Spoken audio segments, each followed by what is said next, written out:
Bon ben on va commencer. Bonjour à ceux que j'ai pas pu ou avoir eu le plaisir de rencontrer aujourd'hui. Donc bienvenue à cette table ronde. J'ai le plaisir de recevoir une belle brochette d'intervenants aujourd'hui. Avant de vous les présenter, je vais juste réexpliquer un petit peu le format. Donc on va avoir environ 30 minutes d'échange et puis après on laissera 10 minutes pour prendre les questions et y répondre. Donc pour commencer, je vous présente Christophe Boutonnet, qui est le chef de service adjoint du numérique au ministère de la transition écologique. Alors reprends-moi si je me trompe. En fait, il y a 7 ministres et secrétaires d'État, donc on va ramasser, on va dire, ministère chargé de l'écologie, voilà, des territoires et de la mer. Voilà. C'est ça. Voilà. Ensuite, nous accueillons Bruno Lafitte, alors presque en voisin, puisque Bruno travaille à l'ADEME PACA. Et vous êtes ingénieur en éclairage, je crois, c'est ça, dans la spécialité Alors, je travaille à l'ADEME nationale. Mais je suis basé en PACA, Sophia Antipolis. Et je travaille historiquement depuis 12 ans sur l'éclairage et j'ai repris l'impact énergétique des technologies d'information et de la communication depuis 3 ans environ. Mais je travaillais historiquement sur le smart lighting et donc il y avait déjà des problématiques liées à ça. Voilà. Et troisième intervenant, Sébastien Drouin, qui est président de l'association 15 DSI, qu'il a créée en 2019. Tout à fait. Une association de dirigeants informatiques avec 23, vu que c'est le 15 DSI, les valeurs du rugby, une centaine de directeurs informatiques autour et 5 écoles d'ingénieurs. Donc on est en mode think tank. Et un des think tanks qu'on a fait lors du premier confinement, on en a fait 2 autour du Green IT. Et avant, j'étais DSI de l'Imprimerie nationale, il faut vos passeports, votre titre de séjour, et de la société Jouve. Alors pour replanter un petit peu le décor de cette table ronde, donc la crise sanitaire actuelle finalement a démontré que le numérique constitue un formidable levier de modernisation, de développement économique et social. Alors cependant, depuis une dizaine d'années environ, on assiste à une prise de conscience progressive des impacts environnementaux, des technologies numériques au sein des organisations, favorisées par la politique RSE. Alors, quelques métriques à vous partager sur le sujet. L'empreinte carbone a dépassé l'empreinte de l'aérien de 2,6%. Le numérique représente 10% de la consommation d'électricité mondiale et déjà 4% des émissions de gaz à effet de serre dans le monde. Et si nous ne menons aucune action, finalement, elle va progresser de l'ordre de 9% par an. Donc c'est un petit peu pour vous sensibiliser. Et également, j'ai bien aimé finalement l'approche, cette notion d'ambivalence du Syntec numérique qui dit que finalement le numérique, c'est à la fois l'antidote et le poison. Voilà. Alors pour commencer, première question. Quels sont les prérequis et leviers qui sont indispensables finalement pour l'intégration d'une démarche de sobriété numérique dans l'entreprise? Alors pour commencer, Christophe, parce que tu as travaillé aussi sur un projet voilà, avec le SIGREF, donc voilà, alors il faire un rétexte sur voilà, le sujet. Merci Malika de me tendre la perche. Effectivement, ce sont des questions... Peut-être un peu plus près. Un peu plus près, pardon. C'est bon, vous m'entendez? Très bien, merci. Donc oui, ce sont des questions qu'on s'est posées préalablement donc pour l'administration, parce que je représente l'administration, mais aussi au SIGREF, donc qui est le club des grandes entreprises en France, donc voilà, donc où on partage nos bonnes pratiques et puis nos retours d'expérience alors avec les entreprises, avec les collectivités locales, avec des associations. Donc nous avons l'Institut du numérique responsable et puis l'ADEME qui est présente. Et donc il se trouve que je copilote le groupe de travail avec Hervé Dumas qui est le CTO de L'Oréal. Donc depuis 2019. Donc on a un groupe de travail qui s'est constitué avec une 50aine de participants donc en 2019 et nous continuons, donc on en parlera tout à l'heure. Voilà. Et donc les prérequis qui émergent presque unanimement, on va dire, c'est ce qu'on appelle le sponsorship. Je crois que si effectivement il n'y a pas à très haut niveau un entraîneur, un sponsor qui entraîne derrière, on ne pourra pas engager l'ensemble de l'entreprise dans cette démarche. Donc le sponsorship est essentiel. Le deuxième point touche à la modernisation des infrastructures. Donc à un moment donné, voilà, on a un sujet aussi sur l'obsolescence et l'impact écologique des infrastructures qui sont de plus en plus anciennes. Ce n'est pas uniquement budgétaire, c'est aussi écologique. Et puis troisième point, l'accompagnement, la sensibilisation dans les gestes au quotidien, parce qu'on se rend compte que être éco-responsable, c'est aussi avoir des gestes au quotidien très simples. Il n'y a pas besoin d'avoir des idées très complexes. Ça peut être éteindre son PC le soir, par exemple, vider sa boîte mail, enfin des choses très très concrètes, très pratiques, qui sont autant de gestes. Donc quand on se lève le matin ou quand on se couche le soir. Voilà. En termes de levier d'action, voilà. Donc ce qui est remonté, c'est le travail sur la valeur des projets numériques et donc comment on intègre l'éco-responsabilité dans les projets numériques, donc tout ce qui touche à l'éco-conception notamment. Le deuxième point, ça je peux développer un petit peu plus, c'est tout ce qui touche à la réglementation. Je ne suis pas une administration pour rien. Donc pour vous rappeler que voilà, il y a deux lois qui se mettent en application. Donc la première, donc c'est la loi énergie et climat, donc qui a été promulguée en novembre 2019 et donc qui nous donne comme objectif la neutralité carbone donc en 2050. Le deuxième, c'est donc la loi anti-gaspi qui porte bien son nom. Enfin, elle s'appelle plutôt économie circulaire, mais enfin on l'appelle anti-gaspi. Pourquoi ? Parce que excusez-moi. Pourquoi ? Parce que donc elle touche au recyclage, elle touche à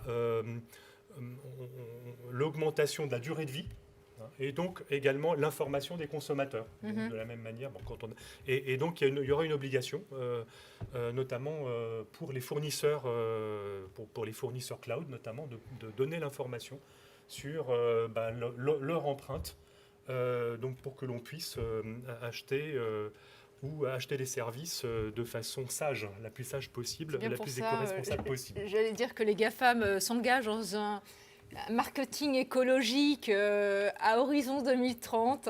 Ils communiquent tous sur le sujet récemment.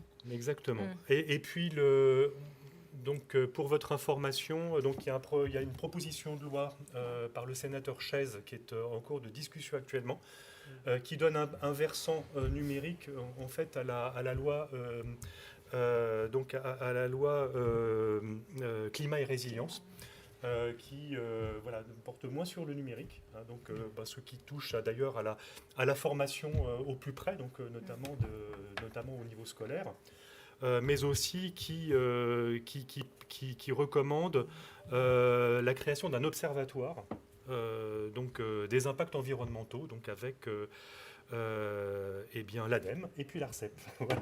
Alors on va peut-être justement donner la parole à Bruno, dans la continuité justement des prérequis qui peuvent sembler indispensables. Lorsqu'on a préparé cette table ronde, vous m'avez évoqué les sujets autour des data centers, c'est ça, de l'évaluation énergétique. Oui, et la transition est très bien trouvée, puisque ce matin encore, j'étais en réunion avec RCEP autour d'une étude qu'on mène en commun. Et moi, je m'occupe plus de la partie data center, mais c'est sur l'impact environnemental global du numérique. Donc l'ARCEP, tout le monde connaît, s'occupe des réseaux d'information. Et ils sont très intéressés aussi par ça, parce que les réseaux sont en train de changer. On le sait, il y a la 5G qui se développe, la 6G demain, la 8G, etc. Il y a le edge computing, la cloudisation. Je ne sais pas si ce mot vous plaît, mais en tout cas, j'en ai pas trouvé d'autres. C'est pas très joli, mais voilà. Donc, est-ce que tout ça, finalement, qu'est-ce que ça va changer sur les réseaux et qu'est-ce que ça va changer au niveau impact environnemental, sachant que j'ai fait un petit exercice assez compliqué et assez acrobatique de d'anticipation de la consommation électrique due aux data centers. Les data centers ne sont que reflets des données qui transitent. Elles transitent un jour ou l'autre par un data center, sauf les données qui restent en interne, mais ce n'est qu'un reflet de ça à l'horizon 2050.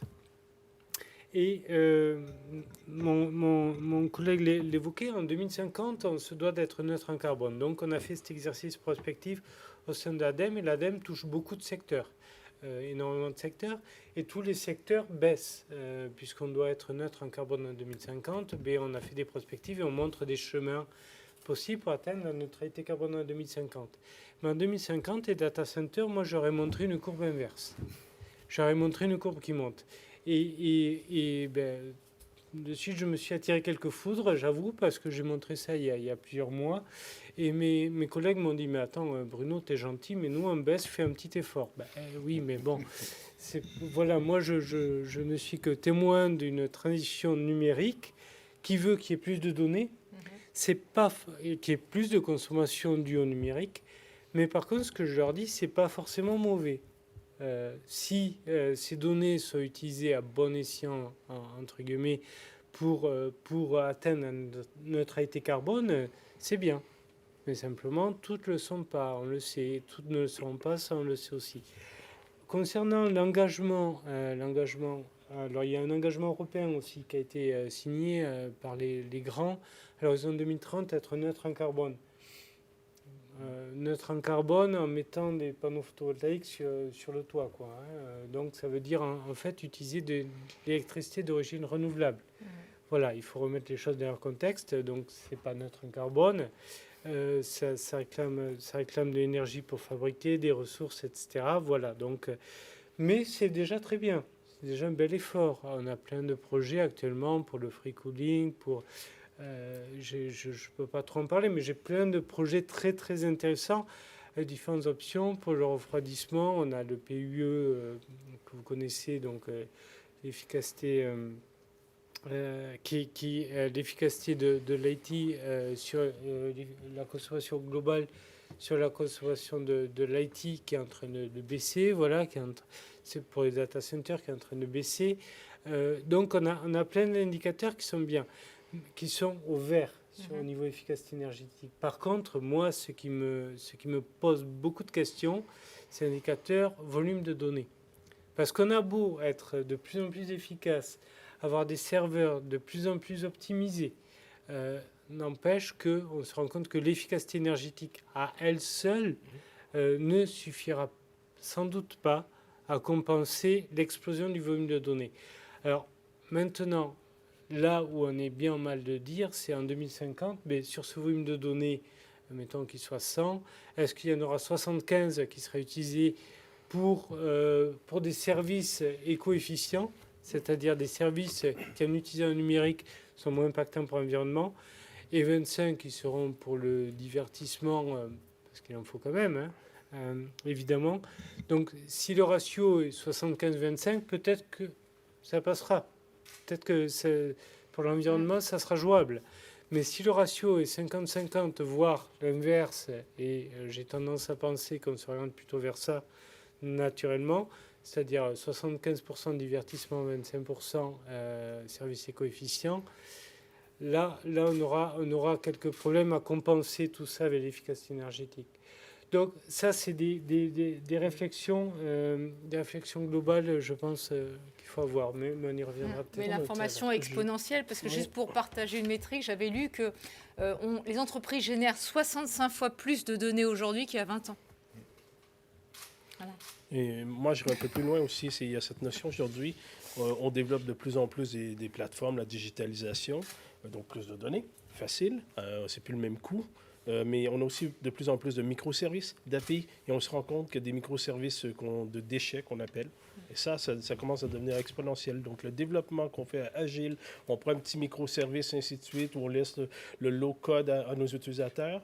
Pour moi, c'est un des problèmes qu'on va avoir. Il y aura la donnée et tous les microservices qui vont à côté. Alors qu'avant, on avait notre budget, on avait notre stockage, notre développement, on faisait presque le strict minimum. Là, aujourd'hui, ça devient open bar et avec un impact sur notre empreinte énergétique. Je me permets de rebondir parce que l'expression open bar, on l'a utilisée tout à l'heure avec quelqu'un avec qui je discutais, qui développe des applications, qui m'a dit autant avec la 3G et la 4G, on était assez limité, on se devait de réfléchir aux données qu'on transmettait parce qu'on était limité en bande passante en termes de latence. Si on transmettait trop de données, ça prenait trop de temps. Autant avec la 5G aujourd'hui, c'est un peu open bar. Voilà, l'expression. Alors, j'ai appris ça tout à l'heure. Ça m'a encore plus fait peur.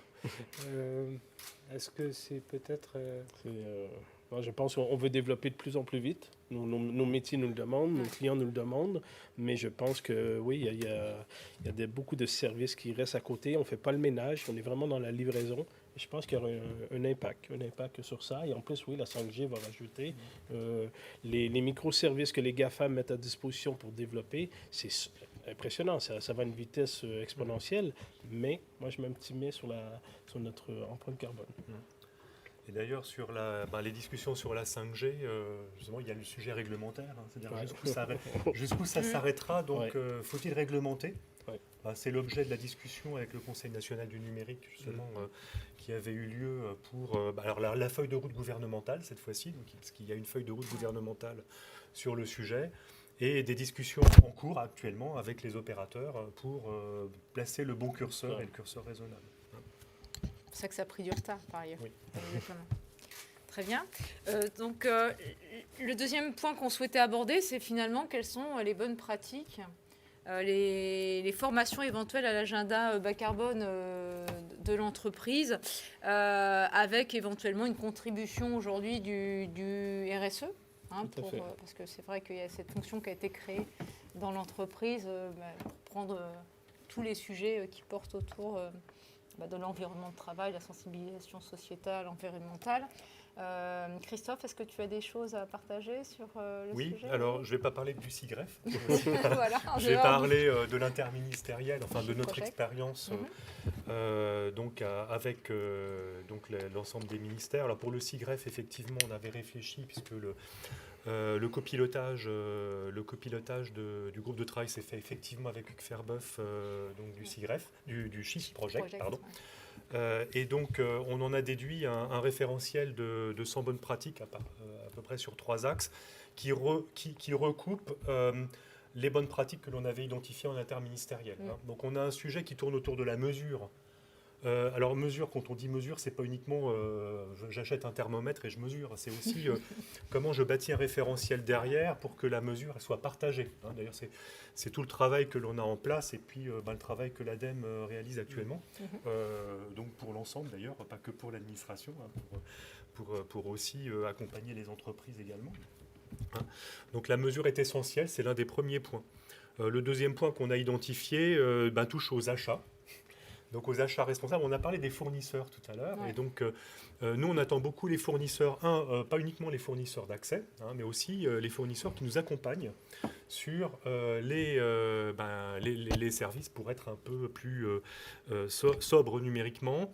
Et donc, le message qu'on veut faire passer, que personnellement, je ferai passer aux fournisseurs, c'est... apportez-nous de la valeur et montrez-nous que vous avez déjà réalisé des choses plutôt que d'avancer avec nous parce qu'on a besoin de fournisseurs qui soient immédiatement opérationnels pour nous et pas de fournisseurs qui apprennent avec nous. Donc ça c'est le premier point. Le deuxième point, c'est la transparence. Et donc, on parlait des GAFAM. Ouais. Et le troisième point qui nous intéresse de près dans les bonnes pratiques sur les achats, c'est tout ce qui touche à l'achat d'équipements. On a parlé des data centers, mais il faut savoir quand même qu'en termes de mesure de l'empreinte énergétique, on a les postes de travail tout court, les équipements. Nous-mêmes, donc on en reparlera, nous-mêmes, on nous incite à acheter 20% de nos équipements en produits recyclés, ce qui pose une difficulté par rapport au plan des achats de l'État actuellement. Voilà. L'accompagnement, la sensibilisation, les gestes au quotidien, donc ça fait partie des bonnes pratiques des collaborateurs. Et puis, on l'a vu tout à l'heure, toute l'éco-conception, je dirais, en termes de projet. Voilà, il y en a beaucoup d'autres, mais c'est celle que l'on retient en premier. Moi, j'ajouterais, quand vous faites un appel d'offres aujourd'hui, si vous demandez à votre fournisseur qui vous donne c'est quoi son empreinte carbone, c'est quoi sa stratégie, parce quand on prend une certaine solution, c'est pour 3 ans, 5 ans, donc c'est qu'est-ce qu'il va faire pour vous accompagner. Et une question simple, hein, mais vous la poserez à vos partenaires, vous allez voir les réponses, ou un grand blanc, ou un bon vieux caribou devant ma voiture quand que je vais à la chasse. Non, mais c'est une question simple, mais en fin de compte, on se rend compte que c'est une question qui se pose et qui commence à avoir des réponses. Mais oui, serait-ce même au terme d'un contrat d'une flotte mobile, oui. Comment l'opérateur en téléphonie peut accompagner dans le recyclage des équipements. Juste un petit point par rapport à ça, par rapport à la mesure justement aux engagements, il y a le décret tertiaire, éco-énergie tertiaire, il s'appelle en fait, qui vise à réduire la consommation énergétique des bâtiments tertiaires, et les data centers sont concernés, sont dedans. Et dans un grand bâtiment tertiaire, par exemple, on va traiter la partie bureau différemment de la partie data center. Donc vraiment, on prend un data center en tant qu'objet, que salle informatique, on va dire. Donc c'est data center de l'armoire à quelques mètres carrés jusqu'au data center hyperscale, voilà. Donc tout le monde sera concerné. Et ce décret, ce dispositif éco-énergie tertiaire, en fait, impose.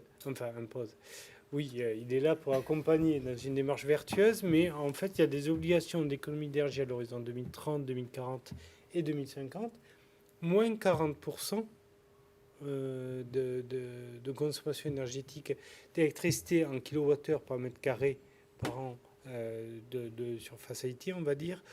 Oui, de surface data center ou surface IT, ça dépend de ce qu'on a. Mais moins 40% en 2030, moins 50% en 2040, moins 60% en 2050. Si on a un référentiel de mesure de consommation énergétique pour établir le ratio. Si on n'a pas de référentiel de mesure, on posera des valeurs absolues de consommation énergétique à ne pas dépasser à l'horizon 2030, 2040, 2050. C'est des grosses discussions qu'on a à l'heure actuelle. C'est très structurant pour la filière, hein, parce que c'est des obligations légales qui touchent tout le secteur tertiaire.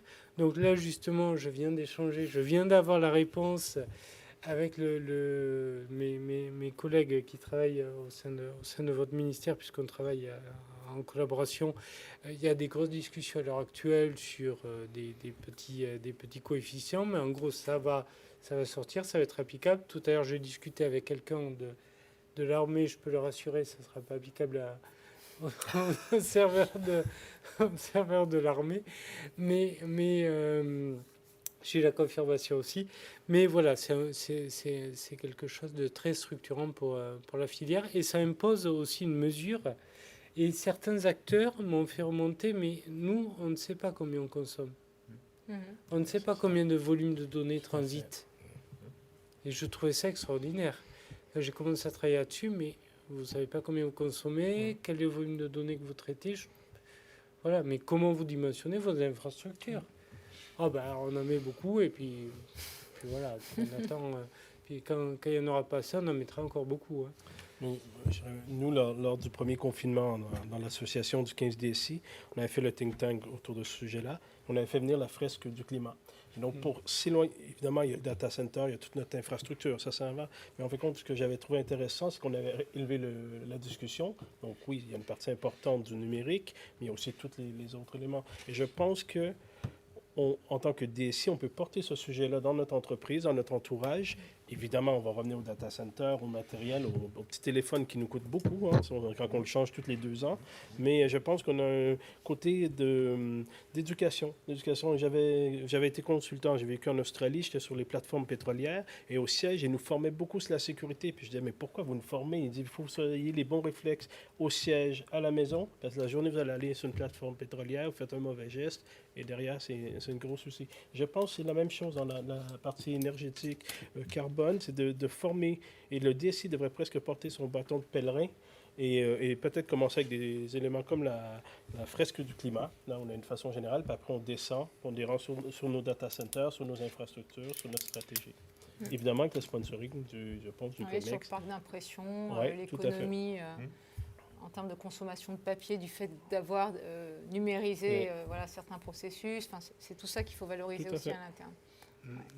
Alors, dernier point, donc en dehors de ces actions concrètes, quels sont les conseils que vous pouvez adresser à l'audience? Typiquement, Christophe, je pensais par quel biais, sur quel site internet on peut télécharger finalement le rapport du Chiffre Project, qui est très intéressant sur des mesures concrètes qu'on peut mettre en place au sein de nos organisations.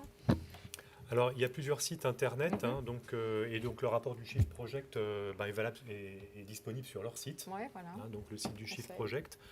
Les rapports du CIGREF sont disponibles en ligne directement. Et puis je vous recommande également un site interministériel que nous avons ouvert le 27 avril plus précisément, parce que c'était la publication de la version bêta du guide des bonnes pratiques en termes d'achat durable, qui est en cours de discussion. Vous pouvez même y participer parce que la V1 devrait sortir dans pas longtemps. Donc le site c'est éco-responsable en un seul mot, .numérique.gouv.fr. Voilà. Merci. Côté de l'ADEME alors, oui, mais nous on essaie actuellement de produire de la connaissance. Et évidemment, la connaissance qu'on produit, c'est pour tout le monde. Nous, on est une agence publique. Et de produire des chiffres, savoir combien impacte un réseau de fibres de X kilomètres, fait de tels matériaux, etc. On essaie de produire de la connaissance de ce côté-là pour être capable d'évaluer l'impact environnemental global de l'infrastructure. Et l'infrastructure, c'est l'ordinateur, c'est le téléphone portable. On part de là, mais ça peut être aussi tout le réseau, ça peut être des data centers, évidemment, et serveurs, mais pas uniquement. Donc, on essaie de produire des chiffres, de voir là où ça pêche. Donc, il y a cette étude à Demerseb, mais pas que. Et pour être capable de faire une espèce de bilan carbone de son numérique, des entreprises numériques. Tout à l'heure, je vous ai dit, j'étais en réunion sur les data centers, on est... je peux vous dire, ça va très loin. Ça va sur le data center, on va prendre en compte l'impact environnemental, le béton qu'il a fallu pour construire le bâtiment. Et les fuites frigorigènes, leur impact sur l'environnement, etc. Et tout ça, c'est pour construire des référentiels, construire des méthodes de mesure pour mesurer vraiment son impact environnemental. Donc on est encore au balbutiement, aux initiatives. Vous n'avez pas encore des recommandations à nous adresser d'entreprises qui existent, qui se sont spécialisées justement pour auditer nos data centers et pour nous accompagner sur cette démarche? Alors, je ne sais pas si j'ai le droit de vous conseiller une entreprise. Il y en a, bien sûr. Il y en a avec lesquelles on travaille. Donc, j'en ai en tête, bien sûr. D'accord. Si vous lisez dans ma tête, vous en verrez quelques-unes. Mais je n'ai peut-être pas le droit de les citer. Il y a quelques projets type Négaoctet. Allez voir sur Internet. On travaille avec l'Institut numérique responsable. Il y a quelques entités très intéressantes comme ça avec lesquelles on travaille, mais je ne peux pas... D'ailleurs, celles qu'on a citées, en fait, ce ne sont pas des entreprises, en fait, ce sont des organismes. Voilà, exactement. Et ce que je vous ai cité, c'est un consortium, en fait, aussi. C'est pas... Mais je ne peux pas... Très bien. Non, mais c'est toujours intéressant. Sébastien moi, je vais vous donner un retour d'expérience. Quand j'étais DSI, membre du COMEX, la société Jouve, on avait fait le No Email Friday. Tout simplement, c'est de ne pas envoyer d'email. En dehors de le côté empreinte carbone, il y a aussi le côté collaboration. Sortons de notre bureau, allons voir notre collègue. Sans une société de 100 personnes, ça équivaut à 14 allers-retours entre Paris et New York, les emails que l'on envoie. Donc, les emails qui sont stockés partout, qui sont en copie cachée, ainsi de suite. Donc, c'est une initiative très facile à faire. Évidemment, étant membre du COMEX, c'était plus facile de l'imposer. Et les gens rigolaient. Évidemment, c'est très rigolo. Mais à la fin, en fin de compte, oui, les gens se levaient pour aller voir son collègue. Ou maintenant, avec peut-être le télétravail, au lieu d'envoyer un email le vendredi, je vais attendre le lundi pour le dire de face à face. Et après, peut-être faire le compte-rendu par un email, mais ça n'enlève pas. Mais donc, ça favorise la déconnexion numérique. Tout à fait, exactement. Je me permets d'ajouter un point sur les bonnes pratiques, parce qu'on a parlé du sponsoring tout à l'heure. on a, nous, une action qu'on met en place en termes de formation. Donc formation des leviers, parce qu'il nous faut des ambassadeurs aussi, donc pas uniquement des sponsors. Donc bien sûr, vous avez les correspondants RSE, nous on appelle ça dans l'administration les SPE, pour services publics éco-responsables. Mais effectivement, ces personnes-là, ces ambassadeurs sont moteurs et ne demandent qu'à être formés. Et donc organiser une formation pour que l'on puisse relayer l'action concrète dans les services, c'est indispensable. Et donc, voilà, c'est l'une de nos priorités de cette année. Très bien. Maintenant, je vous propose aussi de prendre des questions, si vous en avez. Oui ? Bonjour, Sophie Collier, journaliste. Plutôt pour Bruno Laffitte, je ne suis pas sûre d'avoir bien compris tout à l'heure quand vous disiez que vous aviez discuté avec quelqu'un du ministère des Armées, que ce ne serait pas applicable dans leur cas. Pour moi, la morale, elle est, soyons kantiens et philosophes, elle ne vaut que si elle est universelle. Ça veut dire que si on commence à faire des exceptions, comment vous espérez que les entreprises vont adhérer à des process contraignants si on dit oui, non, mais vous ça va pas être nécessaire, vous, ça va pas être nécessaire. Donc, pour être sûr que j'ai bien compris ce que vous disiez. Non, vous avez très bien compris. Alors, je connais pas tous les tenants et aboutissants de pourquoi ces exceptions, mais je m'étais aussi posé la question. Et une des réponses simples, c'est que en fait, on met en place une plateforme qui s'appellera Opéra, qui est valable pour tous les bâtiments tertiaires, et qui nous permet de vérifier finalement que les objectifs d'économie d'énergie sont remplis. Par les opérateurs de bâtiments tertiaires, notamment les opérateurs de data centers. Et parmi les données qu'on demandera aux opérateurs de nous remonter pour vérifier qu'ils remplissent bien les objectifs, il y a bien sûr leur consommation énergétique en kilowattheure, leur surface par mètre carré, etc. Mais il y a aussi d'autres paramètres, puisqu'il y a des modulations d'objectifs en fonction du volume de données qui circulent, j'ai oublié le terme en français. Bon, du taux de redondance. Voilà, du taux de redondance. Il y a des données comme ça au niveau de la résilience aussi. On réclame beaucoup de données que l'armée ne peut pas nous transmettre. Voilà. Donc, ne vous en faites pas, ils sont assez moteurs. Ils sont assez moteurs là-dessus. C'est pas les derniers. Alors, je vous confirme que nous avons une feuille de route interministérielle donc, qui implique l'ensemble des ministères sur le numérique et la sobriété numérique. Qui est dans le cadre de la feuille de route de la direction interministérielle du numérique. Et le ministère des Armées est bien représenté et bien évidemment adhère aux objectifs. Après, il y a le comment et puis il y a comment rendre visible ou pas. Néanmoins, il satisfait aux objectifs. J'ai une question. Il n'y a pas une opposition entre le besoin actuel de faire des architectures résilientes, d'isoler un maximum les choses en termes d'événements extérieurs qui peuvent être des cyberattaques ou d'autres choses, et puis de faire aussi des systèmes qui ont une architecture éco-responsable. Et donc finalement, avec toute sobriété, comment on gère cette éventuelle opposition? Alors, si la résilience, ça veut dire la redondance, c'est vrai que dupliquer à donner, ça peut engendrer des difficultés, mais j'en parlais justement encore tout à l'heure. La résilience, ça peut être aussi être résilient vis-à-vis du réseau électrique. Un data center de demain, en 2050, j'imagine très bien que en 2050, on aura des problèmes comme vous avez actuellement aux États-Unis. Vous avez vu le pic de chaleur, voilà, du coup, l'électricité se coupe.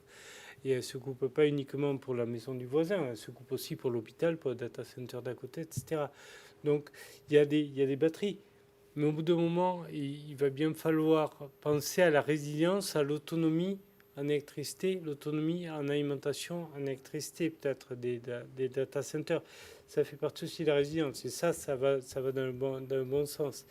Donc, je ne suis pas sûr d'avoir très bien compris votre question, mais si c'est est-ce qu'il y a une opposition entre redondance, donc résilience avec la redondance des données qui sont répliquées, etc., communiquer entre plusieurs serveurs et environnement? Je dirais, tout dépend de comment c'est fait. Enfin, il y a des manières plus ou moins agiles de faire de faire de la redondance aussi de données. Peut-être que... Ça, c'est-à-dire qu'on a tendance aujourd'hui dans les architectures ou dans les enjeux de qualité de service, de performance, de ramener un maximum d'informations auprès des utilisateurs, d'avoir des grands référentiels qui garantissent la cohérence, de se poser la question peut-être qu'on va tout reconstruire si on a un problème. Voilà. Et en fait, toutes ces nouvelles architectures qu'on voit arriver ne sont pas forcément éco-responsables. C'est la corrélation qui fait que, par ailleurs, il y a d'autres exigences par ailleurs. Il faudra sans doute équilibrer. Voilà. Je pense que quand on fait de l'architecture, il faut se poser la question d'éco-responsabilité. Pour ça, la fameuse formation de base, mais après on remonte. Dès qu'on fait une architecture, il faut presque se poser la question, est-ce qu'elle rapporte plus éco-responsable? Prenons l'exemple de ce qu'on a vécu. On est en télétravail, donc on prend moins la voiture, ainsi de suite. Donc il y a une économie sur au niveau de l'empreinte carbone, mais on a une contrepartie qu'on utilise. Donc je pense qu'à chaque projet, d'une certaine façon, dans le meilleur des mondes, on se posera la question, est-ce que le plus et le moins en vaut la peine? Éco-responsable, mais je comprends. Et aujourd'hui, je pense qu'il y a beaucoup, même des jeunes qui sortent d'école, des personnes expérimentées, ils ne se posent pas la question. On n'est vraiment pas... Et d'ailleurs, même dans des sujets qu'on doit adresser pour moderniser ces infrastructures, bien souvent, on va penser à migrer nos infrastructures on-premise dans le cloud. Pourquoi? Plutôt pour des notions d'immédiateté, de simplicité, mobilité, et pas pour ces aspects-là, au final, de sobriété. Non, ça va. C'est la logique de l'éco-conception dont on parlait tout à l'heure. Voilà. C'est ça. Ouais. Et également de l'information, l'information qui va devenir obligatoire pour les fournisseurs de cloud, de donner une mesure de leur impact environnemental. Bonjour. On est à nouveau en face d'une opposition au niveau de l'entreprise. On dit qu'on a en général une stratégie d'aller dans le cloud, etc. On se rend compte potentiellement que le coût du cloud en termes énergétiques peut être parfois plus important qu'un hébergement local, même sur un poste local, je pense, c'est un serveur.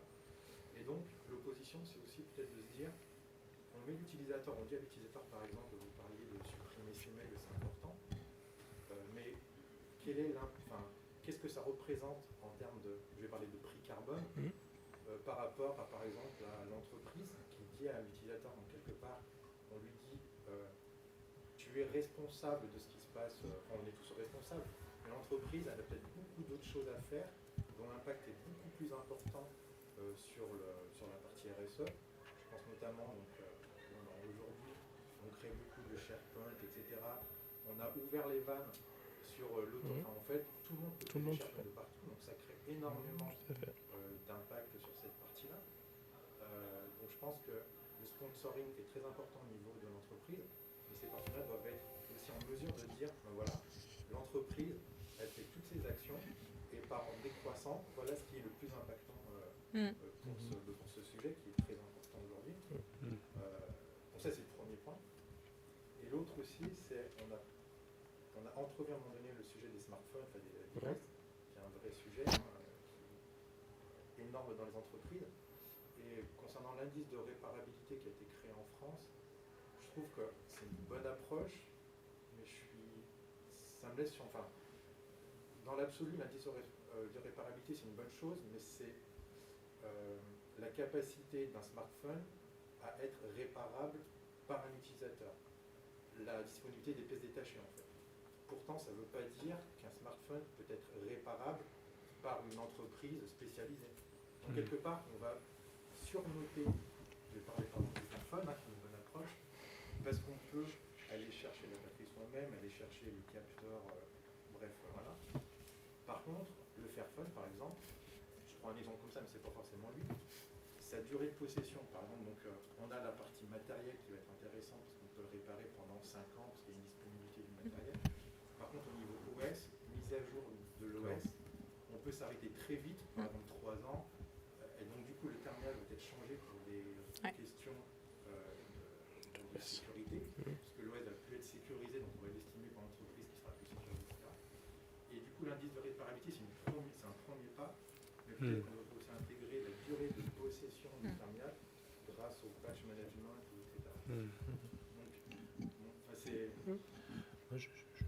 Juste un point sur la première question. Effectivement, ce n'est pas très clair le coût complet du choix entre une solution on-premise et puis une solution cloud. Néanmoins, nous, on se pose quand même la question au niveau de l'administration sur quels sont nos combats, quels sont nos enjeux par rapport aux compétences et au maintien à niveau des data centers, parce que ça nécessite quand même une énergie. Et il faut la prendre en compte. Et voilà, on se pose la question. Et d'ailleurs, l'interministériel prône pour la mutualisation à travers des solutions de type cloud. Donc, ce n'est pas forcément évident. C'est vrai que ça peut être une solution de simplicité, mais derrière, il y a quand même des enjeux de coût complet qui ne sont pas forcément évidents. Deuxième point sur SharePoint. On attend Microsoft au tournant sur ce sujet-là. Enfin, je dis parce que... oui, mais alors parce qu'ils ont publié un livre blanc et puis derrière, ils s'engagent sur la neutralité, mais sur la neutralité sur leur solution Office 365. Et donc là, les questions qu'on leur a posées, au niveau, parce qu'ils sont allés voir le cabinet, nos ministres, c'est justement sur les solutions on-premise. Et pour le moment, effectivement, on n'a pas de réponse, mais on ne désespère pas. Je ne sais pas si pour la deuxième partie. D'autres questions. Je veux juste revenir sur ce que vous avez dit tout droit, sur l'impact qu'avait eu le confinement, la diminution de la consommation liée au télétravail. Est-ce qu'on a des chiffres sur cette diminution de la consommation versus l'augmentation de la consommation informatique? Moi, je ne sais pas s'il y a l'ADEME. Moi, je suis d'accord. L'apparition de la 5G avec potentiellement la partie médicale, la diminution des interventions, des choses comme ça, le fait de moins se déplacer pour y aller, etc. Si cet impact est bien plus important que l'augmentation de l'IT, il faut peut-être aussi se poser la question de de continuer à aller dans le numérique et je ne sais pas. Moi, je n'ai pas les chiffres. Je ne sais pas si à l'ADEME vous avez eu. On a essayé. On n'a pas.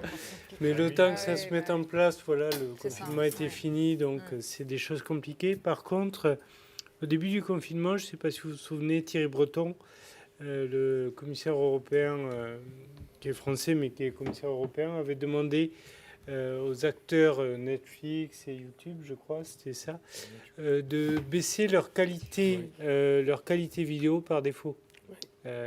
Pour anticiper justement ça. Et l'ARCEP ne m'a pas encore donné les chiffres, mais je crois qu'ils n'ont pas réellement. Ils m'ont dit que ça, en tout cas, ils étaient sur les réseaux, on était tranquille du coup avec ce genre d'initiative et que c'était une bonne chose. Maintenant, je n'ai pas d'autres chiffres plus précis à vous transmettre. Juste, j'aimerais répondre à ce que vous avez dit sur l'indice de réparabilité. Alors, c'est un Fairphone. Il est vert, donc ça se voit mieux.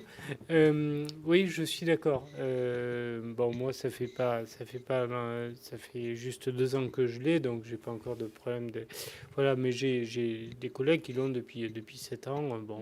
Certes, il y a des mises à jour qui se font plus, mais voilà, il y a des compromis à faire. C'est quand même une sacrée avancée. Non, pas Fairphone, je fais pas de pub. Mais l'indice de réparabilité. L'indice de réparabilité est une sacrée avancée. Fairphone, d'ailleurs, n'a pas été très bien noté sur l'indice de réparabilité, justement à cause de ces problèmes d'obsolescence logicielle qu'il peut y avoir dans la durée et de disponibilité des pièces, je crois. Il y avait eu, donc, tout est perfectible. Mais voilà, on peut reconnaître quand même que c'est un premier pas, c'est une sacrée avancée, je trouve. Moi, j'aimerais juste rajouter, c'est vrai, dans le cycle de vie comme ça du matériel, en l'occurrence du smartphone, il y a quand même 2 enjeux et 2 problématiques adressées. Il y a le contenant, le téléphone en lui-même, sa durée de vie, son obsolescence programmée, parce qu'elle existe, malheureusement. Et puis après, il y a aussi les accords potentiels avec... les operating systems qui sont embarqués, Android, iOS, etc. Et finalement, c'est là cette problématique, c'est entre finalement, même si derrière il y a ce côté d'engagement des GAFAM c'est vrai, être plus sobre, technologie verte, etc. Bon, aussi, il va y avoir une perte en termes de gains, aussi de chiffre d'affaires, en allant sur ce terrain-là de sobriété. Au final, ils n'y gagnent pas, en fait. Donc, Et puis, il y a les problèmes d'applicabilité de la loi, parce que c'est pas le tout d'avoir des lois, il faut aussi des décrets d'application. Pourquoi je le dis? Parce qu'effectivement, la loi AGEC comprend une disposition sur la durée de vie des logiciels, voilà, donc, et notamment dans le cadre de l'obsolescence programmée. Bon, après, il faut qu'il y ait le décret d'application qui aille bien pour que ça s'applique. Grande marche encore à faire. Voilà. Enfin, à monter. Juste, en rebond avec ce qui a dit, je vais vous partager deux informations. Alors, je vais vous poser ce forme de questions, mais le temps qui nous reste, je vais la partager directement. La première, par rapport aux échanges de mails et le volume, c'est bien de faire descendre le nombre de mails, etc. Un retour d'expérience. Donc, quelque chose qui marche, c'est de traduire ce volume de mails stockés, GED, etc. dans le cloud en temps ampoule allumée. Ouais, Tout à fait. Je l'ai quelque part. La deuxième, c'est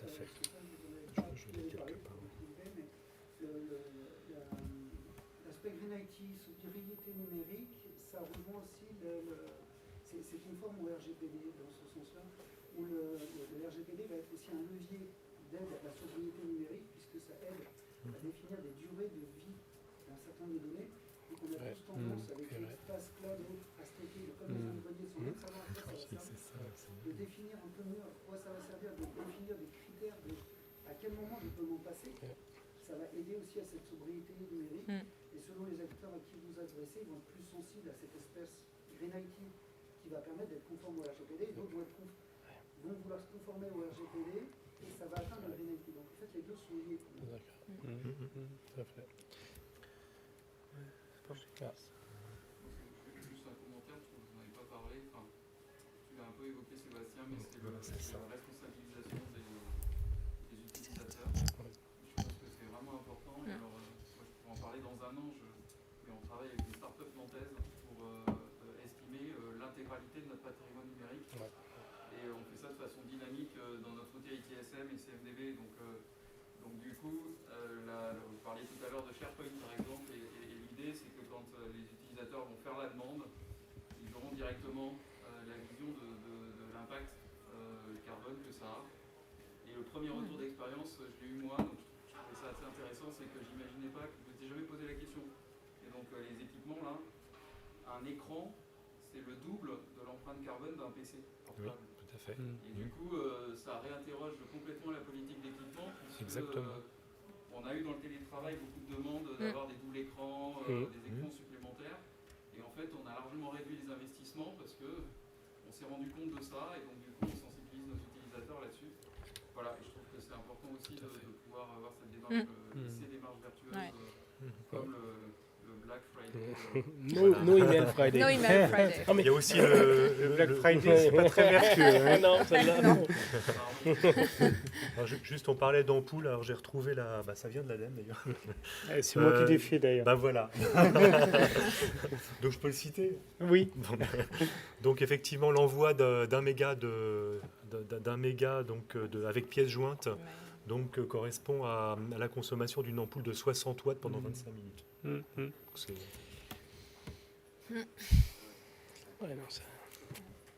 bon, sur ce, on vous laisse méditer alors, un peu plus sur le sujet. C'est l'ampoule intérieure. C'est ça.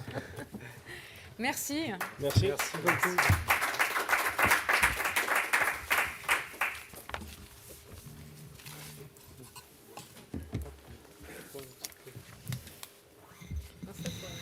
Vraiment, les synthèses, je l'avais bien aimé ça aussi. Oui.